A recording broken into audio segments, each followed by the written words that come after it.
Salutare, dragii mei, și mă bucur foarte tare să vă revăd. Foarte mulți dintre urmăritori mi-ați scris la clipurile pe care le-am postat despre rozmarini, cât de frumoși sunt pomișorii. Mi-ați pus o grămadă de întrebări, dar cea mai frecventă dintre ele este cum se înmulțește rozmarinul. Și eu știam undeva în spate că am multe clipuri despre rozmarin, dar nu am făcut specific unul pentru înmulțirea rozmarinului.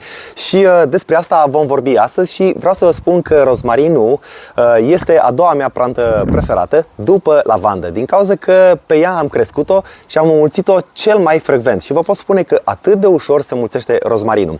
Acum, rozmarinul se poate înmulți pe toată perioada anului. Dacă aveți un solar, inclusiv în perioada de iarnă, da, inclusiv în perioada de iarnă, dacă aveți un solar, luați butașul și îl puneți în solar și o să vedeți că până în primăvară, când se încălzește, va face rădăcină. Dar eu vreau să vă arăt exact toate metodele pe care le practic eu în înmulțirea rozmarinului. Și odată, ce trebuie să știți?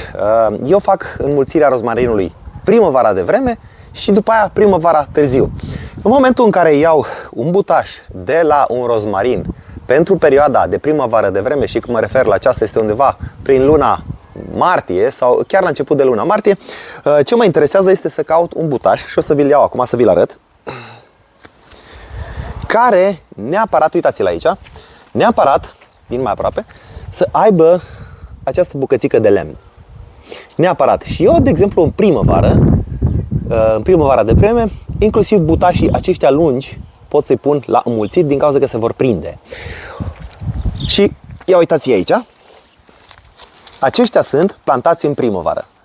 Deci aceștia sunt undeva în luna martie și bineînțeles că mai există și pierderi. Ia uitați-vă, de exemplu, ăsta de aici, clar, nu s-a prins.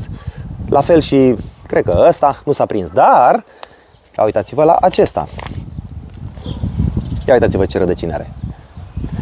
Ei, această înmulțire se face foarte, foarte ușor la început de primăvară, după cum vă spuneam, dar odată cu trecerea vremii și odată cu trecerea temperaturilor, temperaturile devin din ce în ce mai călduroase. Și atunci nu mai merge să plantez acest butășel din cauza că are prea mult verde.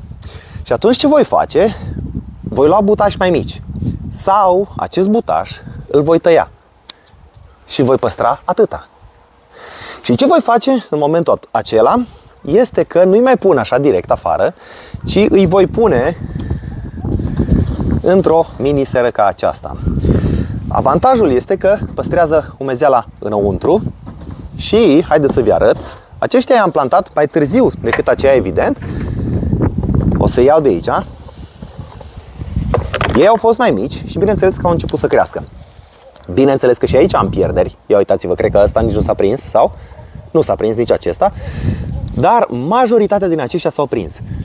Uitați-vă să vi-l scop pe ăsta de aici. Ia uitați-vă ce rădăcini are. Nu are rădăcini la fel de sănătoase și de serioase ca celălalt, dar la fel. Pe mine mă interesează ca să fac pomișorii aceia pe care m-ați întrebat voi foarte, foarte mulți cum îi fac. Nu aș vrea neapărat să-l tai, deși uitați-vă că am și tăiați, cum este acesta, să vi-l arăt. Vedeți? Acesta este tăiat. Acesta nu se mai poate duce în sus, se va duce în toate direcțiile. Dar aceștia pe care vi-am arătat eu, cum este acesta, pot să îl învăț să se ducă așa. Și așa fac eu rozmarinii aceia frumoși pe care vi-am arătat în clipurile acelea.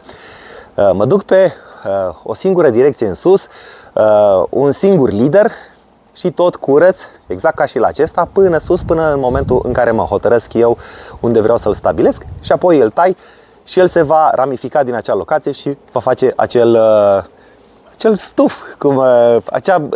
acel rozmarin rotund. Așa se creează. Deci, rozmarinul se înmulțește foarte ușor.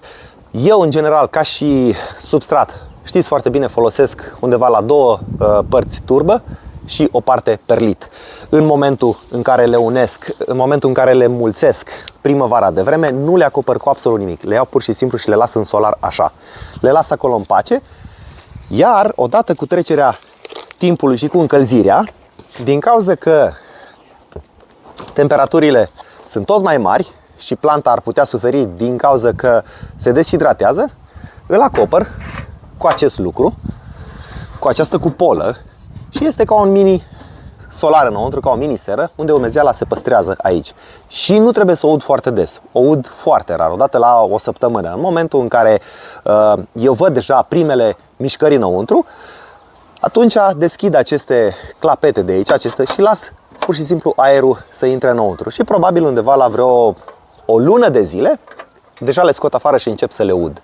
Bineînțeles că și acestea și ceilalți trebuie transplantați, dar am zis să aștept ca să pot să vă fac un clip despre cum se înmulțește specific rozmarinul, mai ales că m-ați întrebat foarte mulți despre acest proces. Să știți că este foarte simplu și satisfacția e destul de mare. Bineînțeles că eu rozmarinul nu-l înmulțesc decât din rozmarinii mei aceștia. Acesta care l-am aici și celălalt de dincolo. Din cauza că, evident, îi trimite și prin curier, vindem lavandă și rozmarin și prin curier și eu vă pot garanta că acești rozmarini care am eu în curte au rezistat până la minus 10, minus 11 grade. Mai mult de atâta, din păcate, nu știu, din cauza că nu au experimentat temperaturi mai scăzute. Dar, cel puțin, temperaturile acestea, eu vă pot garanta, din cauza că i-am aici în fața casei. Butașii pe care eu îi înmulțesc, iau materialul genetic de la planta mamă și îl transmit mai departe, ca noi să ne bucurăm de plante aclimatizate din punct de vedere al temperaturilor scăzute. Ok, cam asta e treaba despre înmulțitul rozmarinului, foarte simplu de altfel. Dacă aveți întrebări, vă rog frumos să le postați în secțiunea de comentarii, știți că vă răspund la fiecare în parte. Eu vă mulțumesc că v-ați uitat și la acest clip. Dacă v-a plăcut, dați un like, dați un coment. Eu vă mulțumesc mult și să aveți o zi minunată și o săptămână fantastică. Ciao, ciao!